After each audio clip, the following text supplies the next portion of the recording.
Welcome to this, your daily 180 Bible study. Thank you so much for joining us. I hope you invite your friends to watch it on Facebook or to watch it on YouTube, and I hope you take the time to study God's Word along with us. We're in James chapter 3, and this week we're going to begin at verse number 13, talking about the wisdom that is from the earth and the wisdom that's from above. Let's begin at verse 13. Who is wise and understanding among you? Let him show by good conduct that his works are done in the meekness of wisdom. But if you have bitter envy and self-seeking in your hearts, do not boast and lie against the truth. This wisdom does not descend from above, but is earthly, sensual, demonic.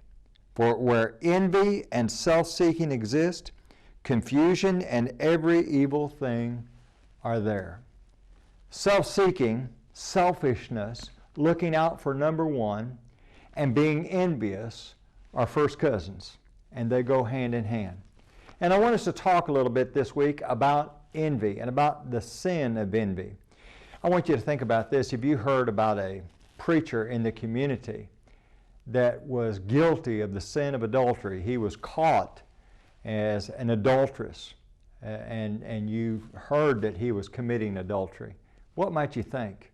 You might think, that's horrible. How could a preacher of the gospel be guilty of adultery? That's a terrible thing. But let me ask you this. If you heard about a preacher in the community that was guilty of envy, what would you think? Would you think, well, that's a sin we all engage in, but adultery is sin, but so is envy. And envy is incredibly destructive. Over in 1 Samuel chapter 18, we read about King Saul. King Saul had the opportunity to be a great king, but he became very petty, he became rebellious to God, and he became very envious. And when they're coming back from battle, the women are singing in chapter 18, verse number 7, Saul has slain his thousands. I'm sure he liked that.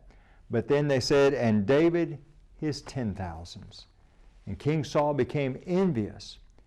And the very person that was actually King Saul's best friend became someone that King Saul eventually began to hunt down and tried on numerous occasions to kill. That's what envy will do. Envy will turn us against those who are actually our best friends. Envy is a dreadful sin. Join us again tomorrow for your Daily 180.